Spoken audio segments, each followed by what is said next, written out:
Nós vamos dar a segunda parte da aula, que é exatamente a segunda parte do processo de individuação, e eu coloquei aqui a metáfora do processo de individuação, né?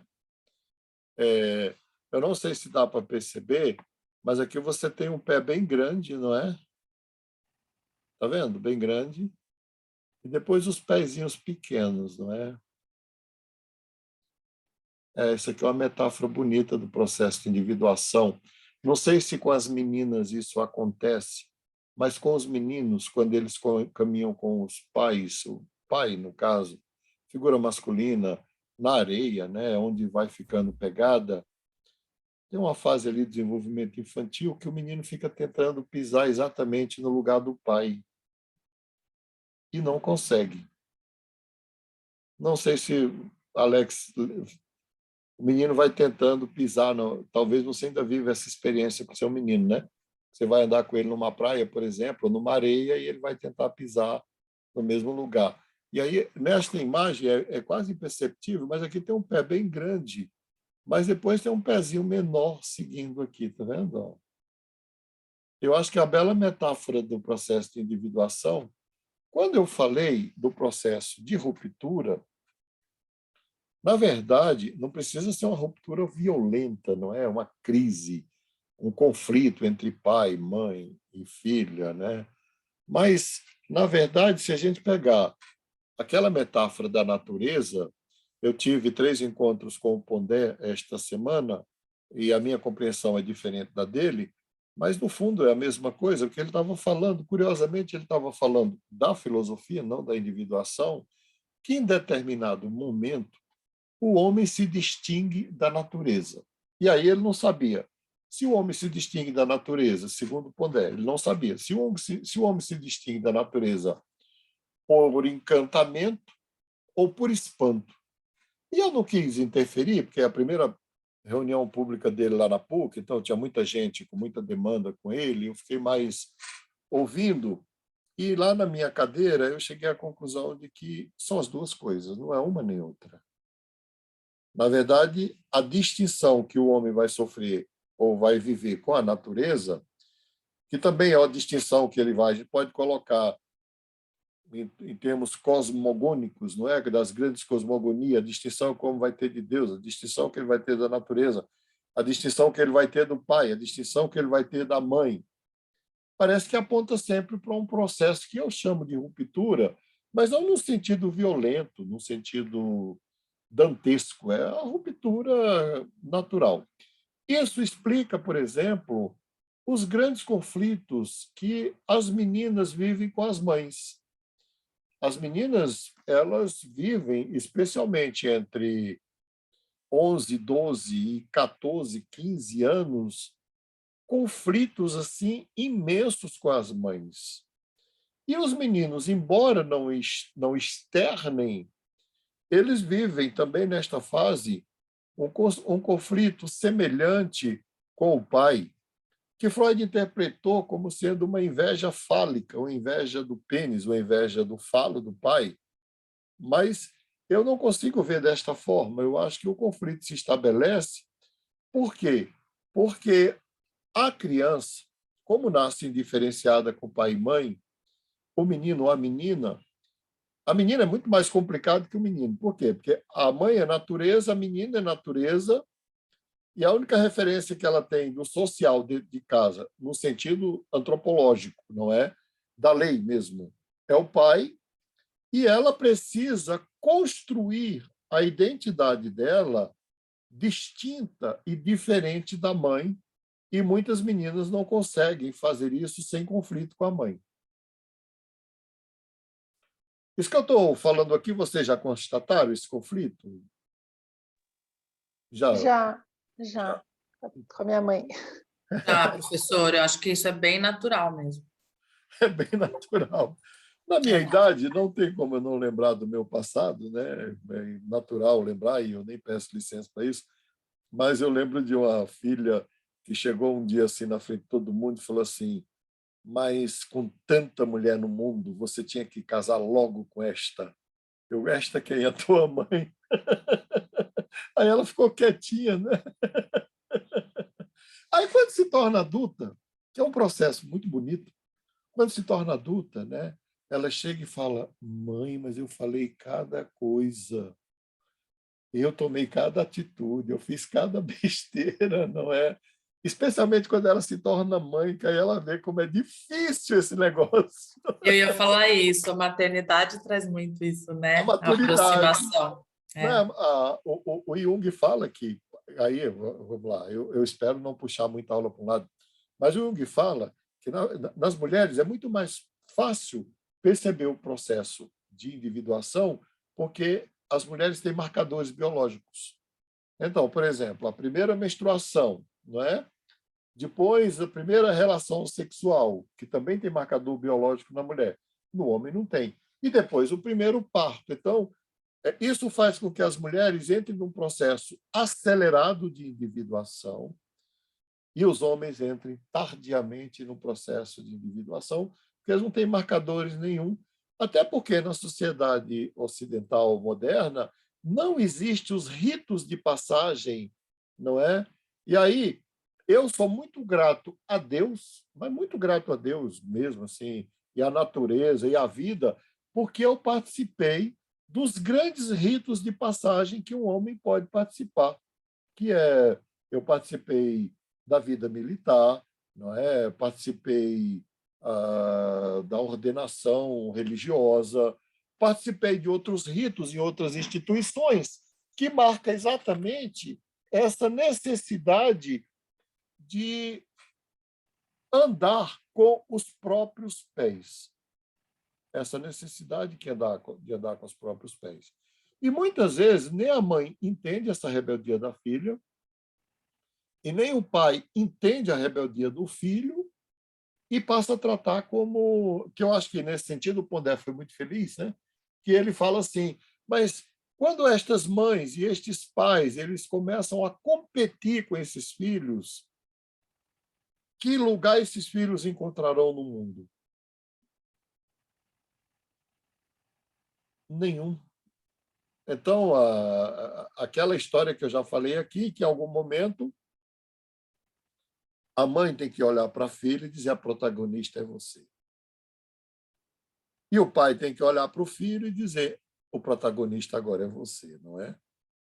Mas se isso não ocorre, isso vai ocorrer por meio de conflitos, que é aí por isso que eu chamei de ruptura.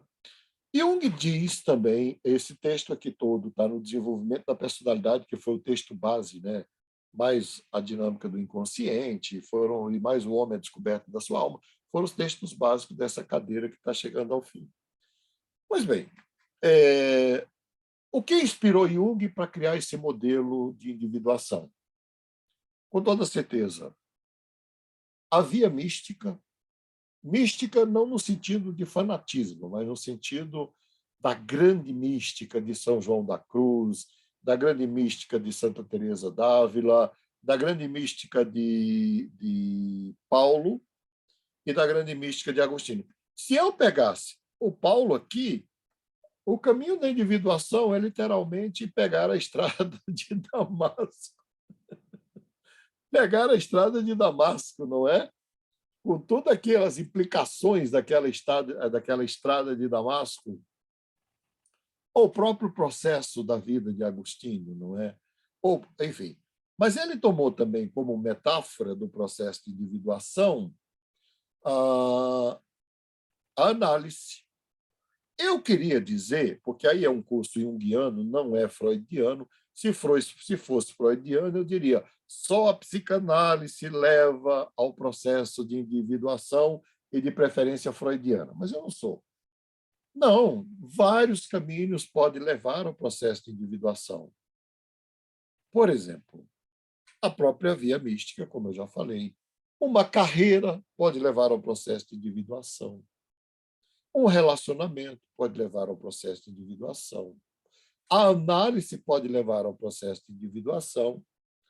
Bom, nas carreiras, eu destacaria, por exemplo, carreira artística, onde o processo se acelera, não é? E algumas carreiras onde esses eventos são marcados por rituais, né?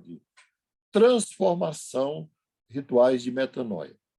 O objetivo final é a metanoia, que é a transformação da mente de quem se individua. Pois bem, o que ocorre é que na primeira metade da vida, e não me peçam para datar isso, porque Jung não datou e eu também não poderia fazê-lo, Jung dividiu a vida em duas grandes metades, a primeira e a segunda metade. Não sei se hoje seria o caso de criar já a terceira, não mais a metade, mas um terço, o segundo terço e o terceiro terço. Por quê? Porque já, além da terceira idade, já tem a quarta idade, né? Então, na época dele, as pessoas morriam relativamente jovens, então ele criou um modelo que, metaforicamente, serve para nós aqui. O fato é que, na primeira metade da vida, todos nós, toda pessoa razoavelmente saudável, vive para cumprir desejos de família, de pai, de mãe, de avós, de tios, desejos da sua comunidade de referência. Se for católico, é o desejo lá da igreja. Se for judeu, é o desejo dos judeus, do judaísmo. Na religião, isso fica muito patente, que atrás do desejo da religião tem sempre o desejo da mãe. Em toda a história de grandes conversões ou de grandes figuras religiosas, tem sempre aquele momento em que a mãe consagrou a Deus, em que a mãe consagrou o santo A, B, C ou D, ou a entidade lá, né? Ou consagrou ao profeta, enfim. E aí, a primeira metade da vida, o sujeito faz todas as suas escolhas, em geral, isso tem raras exceções, marcadas pelo desejo da família. E se é uma família religiosa, esse desejo da família vai ser atravessado pelo desejo da comunidade religiosa, que, em sentido espiritual e simbólico e psicológico, é o desejo da mãe. E, olha, é muito difícil um jovem resistir ao desejo de uma instituição grandiosa, como, por exemplo, a instituição militar, a instituição religiosa, ou a instituição da medicina, por exemplo, ou da própria psicologia. Sabe, essas grandes entidades humanas, né? É muito difícil, especialmente se esse desejo vem marcado pelo desejo do pai. Professor, só uma pergunta. Por exemplo, porque é difícil, às vezes, distinguir realmente, né? Por exemplo, eu quero ter minha família, eu quero ter meus filhos, uma coisa que eu quero, eu sou católica, Sim. Mas eu não sei, assim, eu tenho isso muito no meu coração, eu não sei se é uma coisa da minha família, entende? Tá muito intrínseco, eu não sei explicar. E não vai saber. Tá muito, não sei explicar. Assim, Tipo. como o povo fala, segue o baile, é isso? Segue o baile, sei lá. Segue o baile. Segue o baile. Não tem como distinguir. Se é no Rio, segue o bonde, professor. Segue o bonde, segue o baile, é vida que segue. Não tem como distinguir. Você só vai distinguir isso depois. Talvez em um momento da vida que aí que não cabe na aula de hoje, né? Mas quando chega na passagem da primeira para a segunda metade da vida, mas já cabendo aqui na aula de hoje, o sujeito vive, homem e mulher, a chamada crise da meia-idade. No que consiste essa crise da meia-idade? Neste momento, desta passagem, que nas mulheres ocorre entre 35 e 45 anos de idade, está cada vez mais cedo. Nos homens, de 45 a 55 anos de idade. Mas as mulheres é 10 anos mais ou menos antes. O que vai acontecer quando uma mulher ou um homem entram na crise da meia-idade? Eles entram em parafuso, porque eles percebem que a maioria das escolhas não foram deles, nem dele nem dela. Por mais apaixonado que estivesse, por mais encantado que tivesse por aquela situação, não é? Que não envolve só homem ou mulher, envolve também as escolhas onde morar, onde viver, a carreira que tal vai desenvolver. E aí, naturalmente, eles fazem um checklist. Um checklist. E faz um balanço. Aplica aquela regra matemática econômica do custo-benefício. Essa escolha que eu fiz valeu a pena? Quando o resultado das escolhas é positivo, preste bem atenção, quando o resultado dessa avaliação é positivo, o sujeito tende a validar as escolhas como sendo dele mesmo e a continuar a vida. Quando o resultado dessas escolhas é muito negativo, tem poucas saídas para ele. Eu vou citar pelo menos 3 aqui, que é o que cabe hoje. A primeira saída é deprimir. Deprimir. Deprime, porque é tarde para recomeçar, é tarde para tomar uma atitude, na cabeça de alguns. Na minha, para mim, nunca é tarde nada. Se eu considerasse as coisas tarde, eu não estaria aqui começando tudo isso com vocês aqui, não é? Então, para mim, não tem nada de tarde, mas para alguns é tarde. Para outros, só resta adoecer fisicamente. Aí o sujeito cai, se machuca, sofre acidente, quando muitas vezes não desenvolve uma doença autoimune. Em geral, vai desencadear nas doenças autoimunes, às vezes até no próprio câncer. É nessa faixa aí que vai dar muito câncer, por exemplo, em mulher e em homem. Câncer de mama, por exemplo, vai a partir dos 40, entre 40 e 45 anos, que tem uma incidência, 48 anos. A outra saída é a ruptura. O sujeito rompe porque ele considera de que nada que ele fez até ali deu certo, não é? E eu vou colocar aqui uma quarta saída, que seria a saída apontada pela aula, que é a da individuação. Bom, se as coisas estão tão complicadas e a balança pende tão inexoravelmente para o lado negativo, talvez seja necessário transformar. E aí, eu já, modéstia à parte, eu sou um mestre de conduzir essas transformações. É que eu não estou fazendo propaganda nenhuma, não, até porque meus horários são muito escassos. Eu quase não tenho nenhum horário sempre. Professor, estou nessa fase, viu, da transformação. Já estou avisando. É interessante mesmo, é bem essa faixa etária, né? Você está nessa fase? Tô. Maravilha, vai em frente. E aí chega lá, eu vou citar alguns casos para vocês verem como a transformação é muito interessante. O sujeito senta na minha frente, fala: eu sou engenheiro civil há 25 anos e já tenho 45.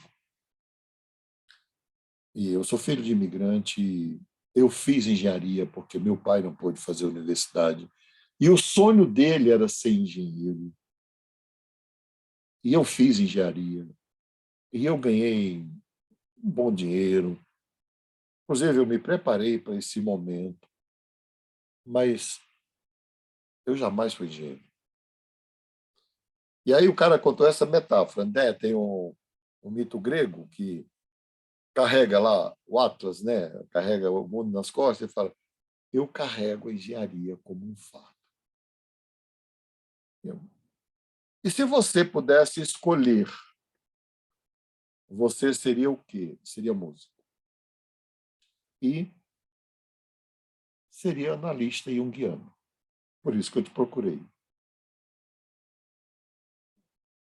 Nossa, né? Seja bem-vindo, enfim, tal.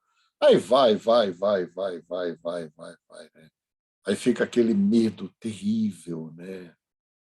Terrível de como é que vai enfrentar isso, o pai, a mãe, enfim, e aquela coisa de a mulher e a família, os amigos, né? Eu sei que um belo dia ele chegou e falou: eu inventei uma história para ser demitido, né?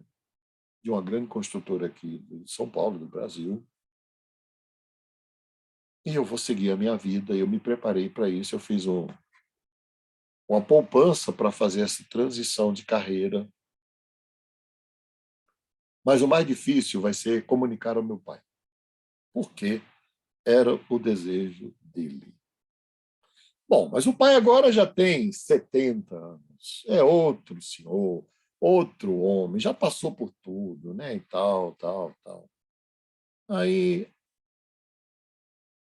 ele vai e volta na semana seguinte, falou, rapaz, foi muito mais fácil do que eu imaginava. Por quê? Porque eu sentei com o meu velho, contei toda a história para ele, e ele falou assim, mas é a tua vida. Eu realmente te fiz muito mal, eu te impus o meu desejo. Agora está na hora de você fazer o seu, já que eu não resolvi o meu. Vai em frente. E o cara fez formação em psicologia analítica, hoje é um analista aqui em São Paulo. E criou e fundou uma banda de música. E não perdeu ninguém, nem a mulher, nem filho, nem amigo, nem nada. Tudo aquilo fazia parte da fantasia, né? Que ele criou na cabeça dele de que as coisas não poderiam mudar. Um momento assim maravilhoso, maravilhoso da vida de alguém que eu acompanhei também, que eu já faço isso há muito tempo, foi uma pessoa com 39 anos de idade. Eu acho que eu já falei isso na aula de ontem, que ele sonhou com um ovo de avestruz. Eu falei isso. Mas o que eu não disse, porque não cabia na aula de ontem, mas cabe na de hoje, é que este sonho tinha tudo a ver com a crise da meia-idade e o processo de individuação daquela pessoa. E, neste caso específico, ele não produziu nenhuma ruptura. Nenhuma ruptura. Ele simplesmente ressignificou tudo. Reconfigurou, reinterpretou, mas ele, com 39 anos de idade, ele se deu um ano sabático, parou tudo, viveu a crise dele intensamente na análise e reconfigurou todos os caminhos que ele tinha realizado até ali, não é? E também a própria família, o próprio casamento, a própria vida. E continua a vida. Então, nem sempre é preciso viver as grandes rupturas. Às vezes não tem nenhuma saída. Mas entre deprimir, adoecer e morrer e viver uma ruptura, parece que, às vezes, a ruptura pode ser mais saudável. Pode ser mais saudável. Porque é exatamente aquele ovo de avestruz com aquela casca grossa pulsando. Ou aquilo quebrava, ou quebrava, ou quebrava, ou se passar da hora, não é? Tem uma metáfora bonita, né? Exatamente de alguém, um agricultor, que resolve ajudar a borboleta a sair do casulo, porque ele ficava vendo as lagartas que viravam borboleta e o processo doloroso de ficar tempos no casulo e depois o processo doloroso para romper o casulo e depois a saída do casulo. Aí ele resolve ajudar. Quando ele resolve ajudar, ele apressa o processo, mas as 3 borboletas que ele ajudou nasceram aleijadas e não podiam voar. Esse tempo dessa transformação é muito pessoal. Não tem como ser imposto por ninguém, nem por analista, nem por igreja, nem por religião, nem por família, nem por ninguém. É o tempo da descoberta. E aí, o sujeito, ele começa neste processo, então, a escolher. Talvez ele até ande no caminho do pai, mas com a sua própria pegada, com o seu próprio pé. Talvez até ande no caminho da mãe, mas com a extensão que o seu pezinho alcança. Não, não é? não no mesmo ritmo, na mesma dimensão, né? Bom, fala. Posso fazer uma pergunta? Claro. O professor está falando, né, o processo da individuação, filha com a mãe, filho com o pai. No caso da ausência, né? Estou perguntando, né, pela minha experiência. Por exemplo, eu tenho um filho, na ausência do pai. Como que isso acontece? Olha, esse menino vai eleger uma figura simbólica para o lugar do pai. Ponto. E esse processo acontece? Pode ser o avô, o pode ser o padrinho, avô, pode ser o amigo, tio. enfim, o tio, né? Ah, Até um professor, até um líder, né? Enfim, que ele tem acesso, que ele convive, ele vai eleger.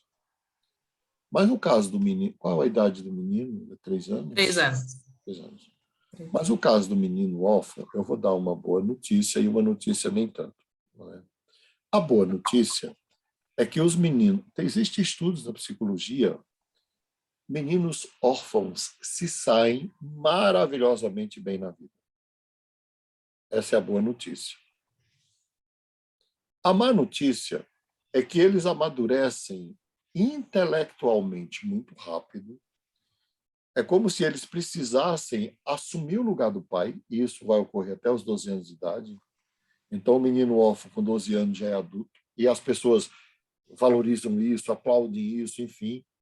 Mas, se isso não for acompanhado, né, por um processo aí terapêutico mesmo, quando for o tempo próprio, porque 3 anos não é necessário ainda nada disso. Se me permite, eu acho que criança não devia ir por qualquer coisa, vai para o psicólogo, eu sou contra. Né? Tem que ter uma demanda lá na frente para ele ir, mas se ele não for, o que acontece? Geralmente, o órfão de pai ou de mãe, a órfão ou órfão, tanto faz, amadurece racionalmente muito rápido, mas emocionalmente fica imaturo.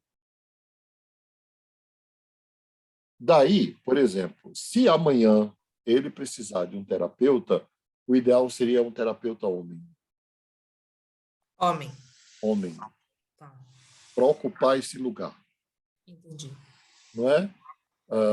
E alguém, dentro da teoria junguiana, o que é interessante é que a gente não tem nenhum escrúpulo para aceitar que o lugar que vai ocupar é do pai que não teve. Só que a gente faz isso conscientemente, sem tentar roubar o lugar de ninguém. Vamos dizer assim, é como se aquilo fosse um teatro. Você quer que eu seja seu pai? Eu vou fingir que sou. No fundo, você e eu sabemos que não somos nem pai nem filho, né?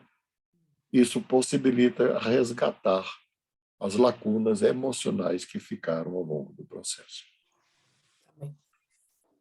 Bom, é profundo esse negócio, eu gosto pra caramba desse, né, do próprio, isso que eu deixei para as últimas aulas, né? E qual é o final do processo de individuação? Curiosamente, o final do processo de individuação é o sujeito voltar às suas origens.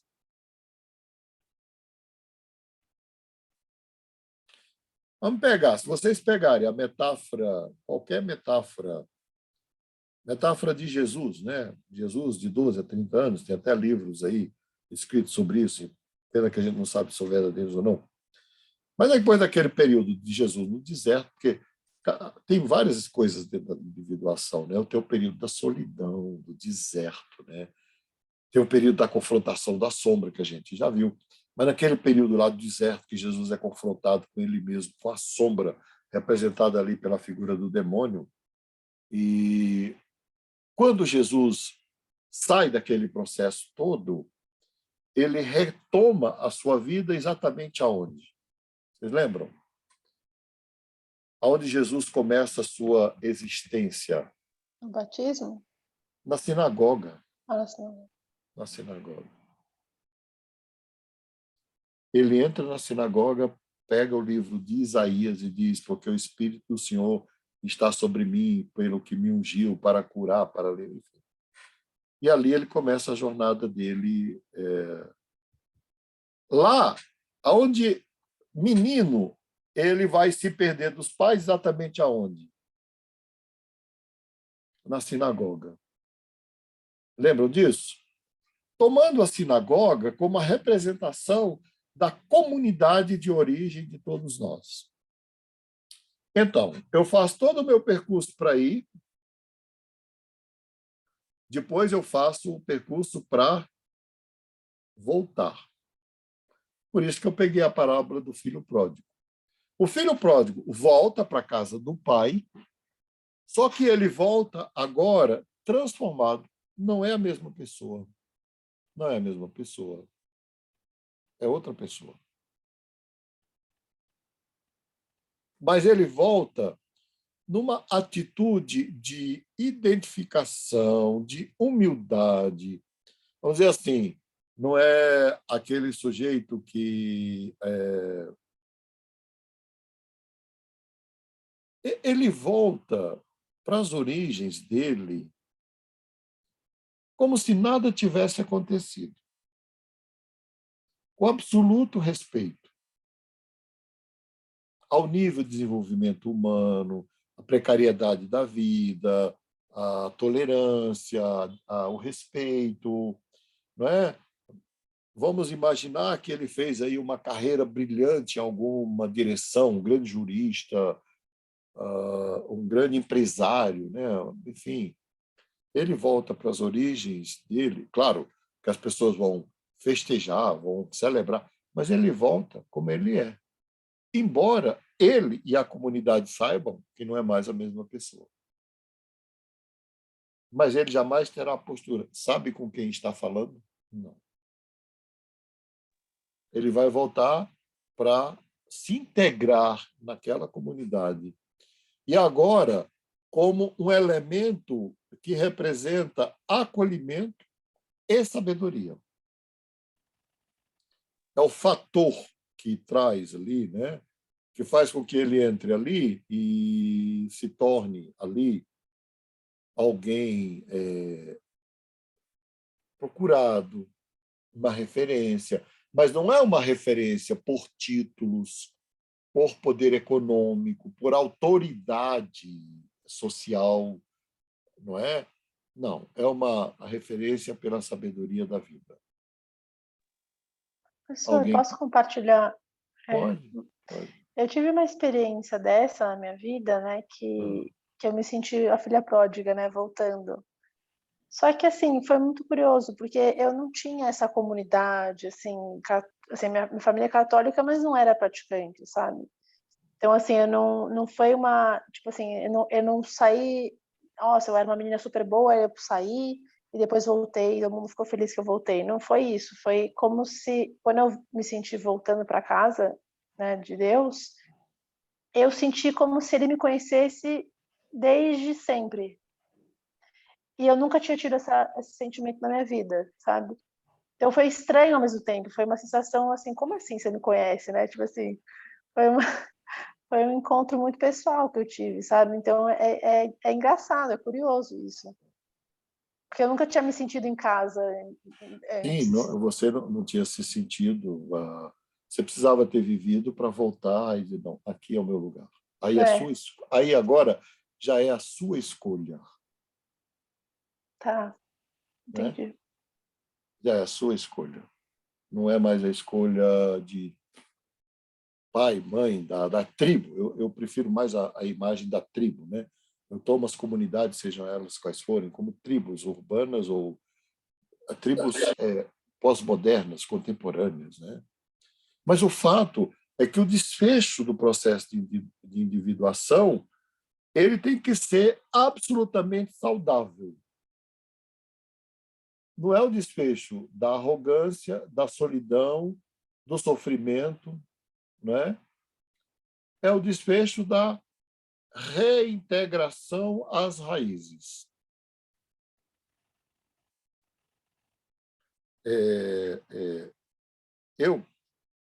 Eu faço alguns rituais ao longo de toda a minha vida. Eu faço alguns rituais religiosos, né? Minha religião. Então, eu refaço percursos que eu fiz, lugares, pessoas. Isso é intuitivo em mim. Eu já fazia isso adolescente. Então, eu nasci na beira de um rio, no Rio Jaguaribe, no Vale do Rio Jaguaribe, e nasci de um parto natural com a parteira. Enquanto ela era viva e eu ia a Fortaleza, eu depois viajava 500 quilômetros para visitá-la. Eu sabia que aquilo era um ritual. Aquela coisa de voltar à minha origem. Né? Sabe, não sei se aqui alguém gosta, mas tem gente que gosta mesmo de pôr o pé no chão. É isso. Sabe, tem a sensação que está com o pé no chão. Assim, você está com o pé no chão. Por quê? Porque esta ida pode deslumbrar, não é? E você pode se perder. Quando não tem esse desejo. Oi?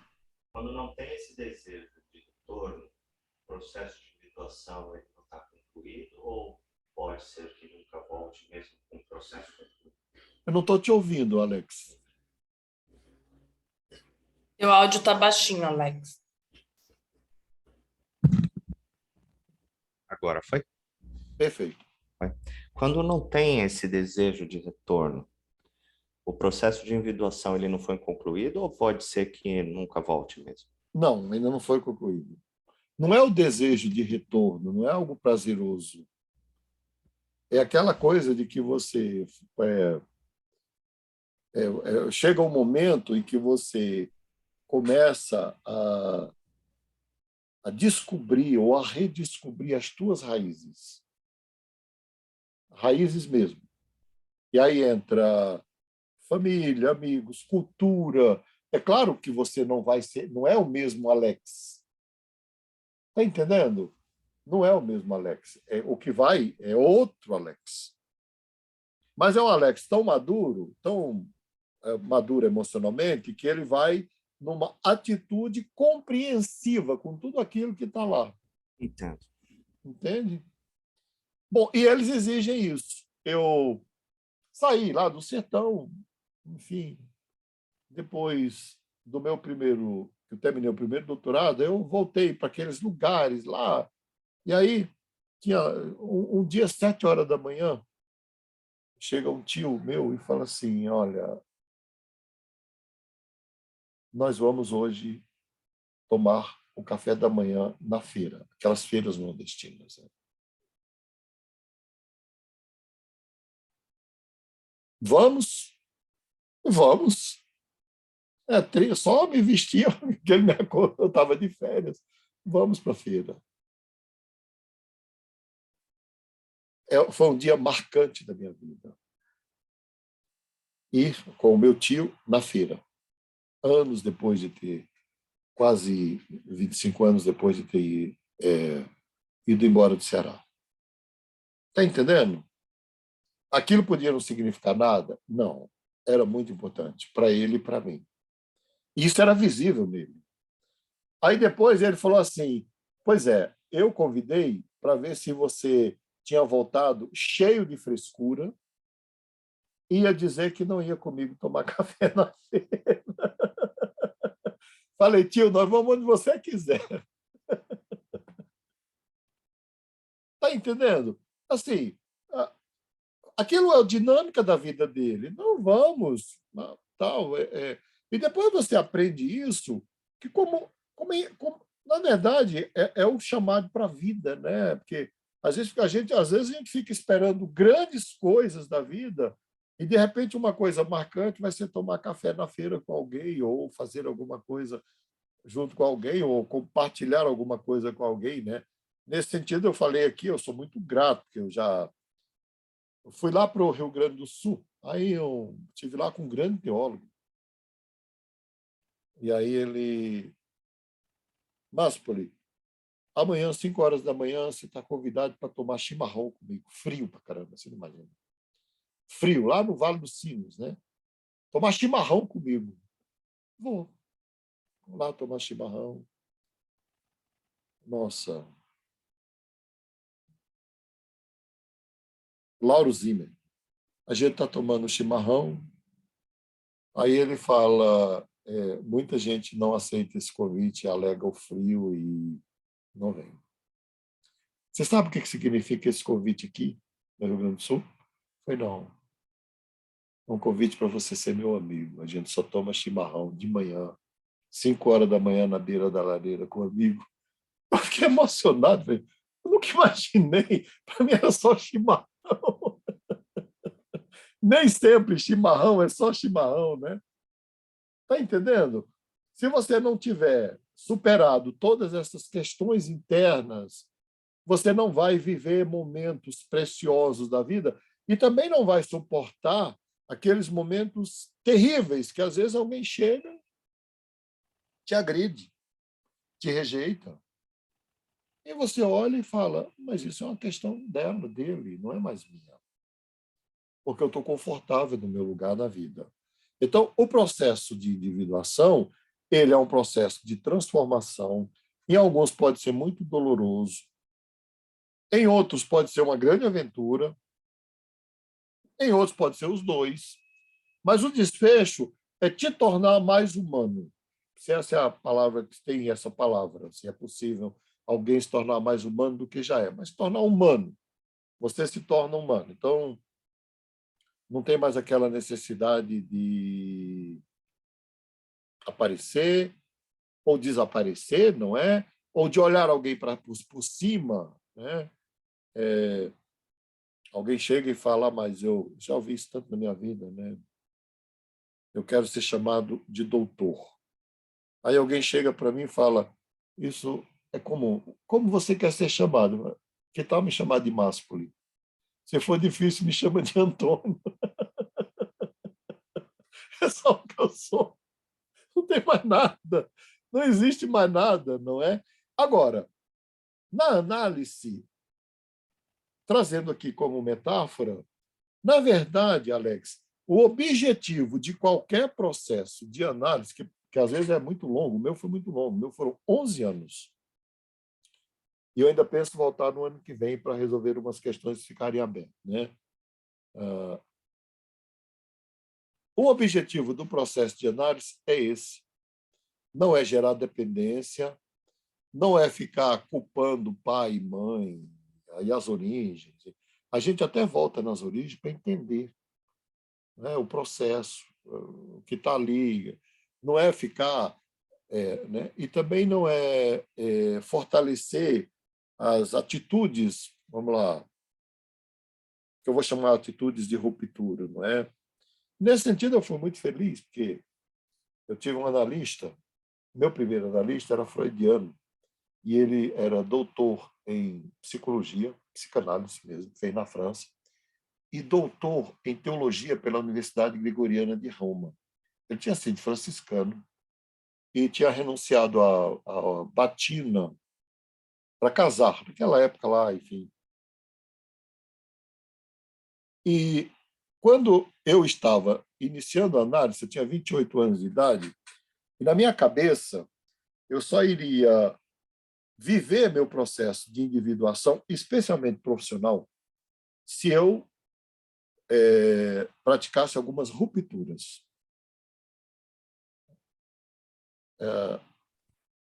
E ele foi uma pessoa determinante na minha vida, porque ele falou assim, olha, você não precisa romper, você precisa se transformar e transformar o sistema de relações no qual você está inserido. Não romper. E ele era uma pessoa madura, e um momento ele falou assim, se tivesse uma alternativa, eu não teria rompido com a Santa Madre Igreja. Isso foi muito importante para mim, porque eu achava que a solução teria que vir rápida e por rupturas. Não, e nem sempre. Máspoli, Foi não. deixa eu fazer uma pergunta. Nesse desejo do retorno às origens, Sim. quando essa possibilidade é interrompida alheia à vontade da pessoa, por exemplo, a comunidade de origem não quer acolher, o próprio desejo de voltar à origem, mesmo que não sendo acolhido, é suficiente? Não, não. E às vezes não tem para quem voltar. Foi muito bom você colocar. E às vezes não tem para quem voltar. E hoje eu vou contar uma experiência pessoal minha muito dolorosa e muito significativa. Às vezes não tem por quem voltar, porque não existe mais, não é? A pessoa não existe mais. Ou aquela comunidade não existe mais, ou voltar é tão doloroso ou mais do que manter a Ou a comunidade não quer ou a acolher? comunidade não quer, não é? Eu geralmente eu sugiro, e aí aqui a cadeira não deu para entrar nas técnicas não verbais, né? Eu vou ver se eu reformulo uma disciplina daquelas para dar técnicas não verbais. Quem vai dar é Jerusa, talvez eu dê uma aula só ou duas. Mas eu sugiro que a pessoa crie uma imagem mental, sente as pessoas devidas numa cadeira ou numa mesa, crie a imagem e verbalize ali o que ela diria se fosse necessário, ou se ela tivesse a oportunidade. Inclusive, olha, a imaginação ativa do Jung, né? A imaginação ativa do Jung, né? Você senta, mentaliza ali todas as pessoas que deveriam estar ali para lhe receber, ou para lhe ouvir, ou para lhe rejeitar, e você começa dizendo exatamente isso. Como eu queria estar aqui, mas eu não tenho para quem voltar porque vocês me rejeitam. Isso tem um aspecto libertador, porque fecha a sinapse, sabe? Ou, como eu queria estar aqui, mas eu não tenho para quem voltar. Isso tem que ser feito para as pessoas que estão ali, não é? Eu não tenho como falar desses rituais sem falar dos meus próprios processos, do próprio processo. A coisa mais difícil que eu tive que resolver na minha vida foi, nessa minha volta, foi exatamente a minha mãe, porque minha mãe faleceu quando eu tinha 12 anos e meio, e eu estava muito distante, na época, morando com os meus avós maternos. Naquela época não tinha todas essas facilidades que tem hoje. Quando eu fui saber do acontecido, ela já estava enterrada. Então eu não vivi aquele momento de... Era a única pessoa que eu não sabia como voltar e resolver.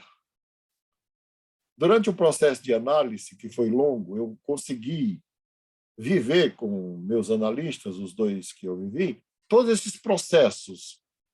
Para quem podia, eu voltei, mas se não tinha para quem, eu não voltei, mas fiz a cadeira vazia. Sentei a pessoa lá e fiz. Ou fiz a comunidade. Está entendendo, Bertoni? Entendi. As imagens mentais que a gente cria são muito importantes para nós, não tem nada a ver com as pessoas. Uhum. Mas aí isso ficou dentro de mim. Aí por isso que eu supervalorizo técnicas não verbais. Tá. Aí, pensando, caso o processo da individuação e desse retorno às origens não aconteça, pensando lá no Erik Erikson, quando ele fala no desenvolvimento da personalidade, lá na última fase, integridade versus desespero. Então, o resultado é o desespero. É o desespero. Cara, que aula pesada para mim. A primeira conferência que eu dei, em 1984, foi: as pessoas nascem, crescem, se desenvolvem, adoecem e morrem no contexto das relações humanas. Eu daria esta conferência hoje, apenas acrescentaria aí tudo o que eu vivi, pesquisei, enfim. O fato é que nós vamos necessitar, até para o último estágio da vida humana, não é? Do processo de individuação, que com certeza é a própria morte, de morrer no seio de uma comunidade. Ninguém vive para si, ninguém é uma ilha. Todas as teorias psicológicas terminam dizendo isso, e antropológicas também, não é? Bom, muitas vezes o que a gente faz é reconstruir famílias, reparar. E aí, filhos, por exemplo, netos, têm uma função reparatória, restauradora da psique. Amigos, comunidades, as mais diversas, inclusive as religiosas, têm essa função reparadora. Elas são substitutas mesmo. E é bom que seja consciente. Mas a questão lá, voltando, das pessoas que eu não sabia como voltar, não é? Aí, eu estava num evento, fazendo uma dessas vivências junguianas, aí, no Congresso Junguiano, e aí o pessoal falou assim, olha, escolha alguém para fechar uma história que ficou aberta. Eu já tinha 55 anos de idade. Aí eu pensei, nossa, agora é a hora que eu tenho que fazer isso, né? Aí fiquei sentado. Todo mundo ali se organizou, um saiu com outro e tal, tal, tal. De repente chegou uma moça e falou, eu percebi que você ficou sozinho. Você não tem nenhuma história para fechar? Eu falei, tenho, mas é muito pesada. Eu quero me despedir de alguém muito importante. E eu vou dizer que é muito pesada, é muito dura, e eu não sei se você está preparada para isso. Por isso que eu não procurei ninguém. Ela falou, era uma jovem, uns 30 e poucos anos, ela falou, Dr. Maspoli, eu estou preparado. Está preparado? Bom. Então, senta aqui. Por alguns instantes você vai ser a Luísa, e por alguns instantes eu vou me despedir de você. E depois eu te conto a história. E aí a gente fez. Depois eu contei a história para ela e ela desabou junto comigo. E aquilo foi libertador. Por quê? Eu tinha vivido tanta coisa sem a Luísa que eu precisava não só voltar, compartilhar com ela, mas também encerrar toda aquela história de filho e mãe. Isso é terapêutico, é profundo. Não sei se vocês veem assim. Ah, mas alguém me feriu tanto, ou alguém já partiu, ou alguém... Não tem, não. Aí a gente usa o psicodrama da cadeira vazia, ou da mesa vazia, ou da comunidade, e senta alguém lá e fala, olha, eu acho que eu nunca fiz isso lá no caso da Luísa, porque eu não tinha coragem. Mas eu precisei de muitos anos de análise para ter coragem de fazer isso, né? Mas esse processo, ele é um processo que vai fechando sinapses e abrindo outras. Fecha e abre outras, fecha e abre outras. Porque a volta, e aí eu vou caminhar para o final, porque eu sei que vocês podem ter perguntas, mas a volta nem sempre significa conexão novamente. Nem sempre. É mais uma atitude de respeito com as tuas origens. Que eu volto a dizer, sem entrar em detalhes, mas às vezes não tem com quem se reconectar. Às vezes o dano é tão grande que foi causado que não tem como. Então, é mais uma coisa de respeito, né? Isso hoje está na moda. Eu não sei se vocês já ouviram falar na constelação familiar do Bert Helling. O Bert Helling é um grande psicólogo, ex-padre.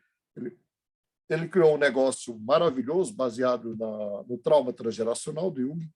Embora ele não diga, mas eu prefiro o trauma transgeracional do Jung, onde ele fala do respeito às diversas ordens do amor, né? Respeitar as ordens do amor. Na verdade, você pode até assumir só uma atitude de respeito. Não significa que você precise se reconectar. Então, tem mães, eu vou falar aqui não por causa de vocês, mas dos pacientes de vocês, que o filho não tem para quê nem por quê ter nenhum respeito pelo pai, porque o pai não mereceu, não construiu isso, e a mãe fica exigindo. Não, mas você tem que ligar para ele, você tem que respeitá-lo, você tem que amá-lo. Gente, ninguém é obrigado a respeitar, a amar ninguém. Mas muitas vezes você pode ter uma atitude generosa de respeito até para encerrar um processo. E aí eu abro para perguntas, né? Desta cadeira, hoje é a nossa última aula, e aí a gente volta na quarta para a gente conversar sobre a cadeira, tá bom? Professor, eu só queria falar rapidinho, assim, isso aí me tocou muito, essa aula de hoje, e principalmente da visão, pelo menos esse é o meu entendimento, da visão como imigrante, né? Quando você fala de voltar à comunidade, né? Às vezes, quando eu falo com meus amigos de infância, eu tenho amigos que a gente está num grupo, né, há muito tempo, que a gente estudou junto desde a 7ª série, e aí eu falo de volta, você tá louco? Você vai deixar um país de primeiro mundo? Mas a volta não tem nada a ver com essa questão do status, do valor, do dinheiro, mas é esse senso de comunidade, senso do pertencimento, de estar com o teu povo, a tua origem, é diferente. Que você só percebe isso com clareza quando é imigrante. Eu concordo com você. Com certeza. É o meu caso. É muito eu sou um diferente. imigrante retirante nordestino. Só que eu cheguei de navio no Rio de Janeiro. Só não cheguei de pau de arara. Já vi de uma forma chique. Já. Minha família foi de pau de arara para o Rio. Eu vim de navio. Lá do Ceará. Sim. Então, é bem complicado essa questão do imigrante, porque a gente fica um pouco sem raiz aqui. Não tem um senso de pertencimento profundo. Não você tem sempre mesmo, é imigrante. É uma sensação muito estranha. Você vive num lugar bom, você tem acesso a tudo, enfim, você vive uma vida muito boa. Mas não se sente parte, né? Mas não sente parte. E tem coisa, Gabriel, que assim, é muito interessante porque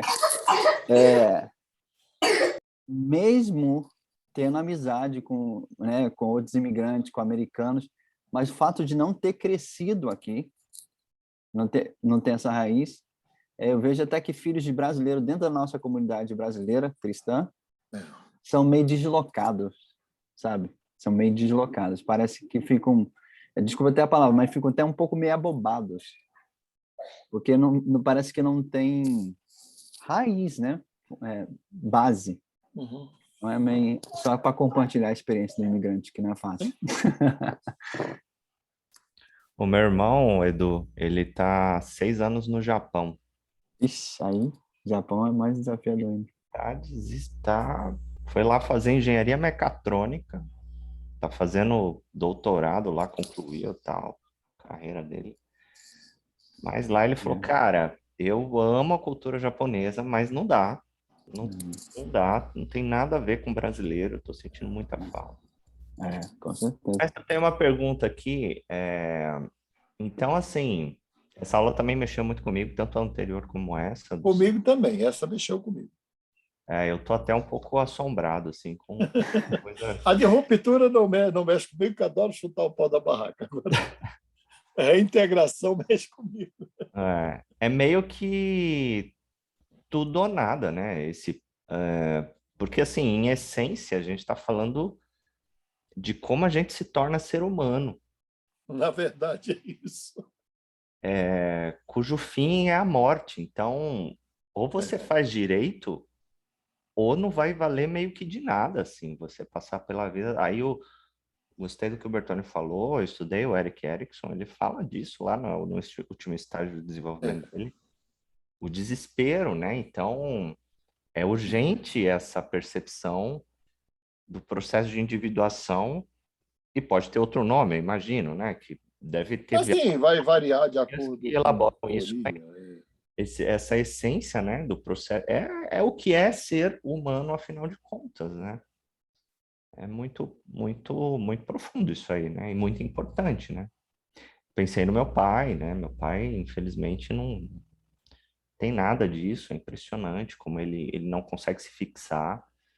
Ele acabou de voltar para São Paulo a pedido meu e já quer ir para outro lugar de novo. Então, é algo, ele está fugindo de alguma coisa. Então, com muita sutileza, eu vou tentar dissuadi-lo disso e falar, pai, sua família está aqui, seus amigos estão aqui, a orquestra que você gosta de tocar está aqui.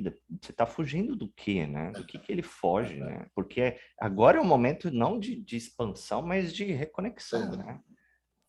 Muito legal, mestre. Eu acho, sim, para mim também foi bem forte a aula hoje. Tem alguns movimentos da vida nos levam a isso, né? Então, quando eu comentei, falei, estou passando por esse processo, né? Eu acho que é nesse aspecto do humano, né? Que o professor falou.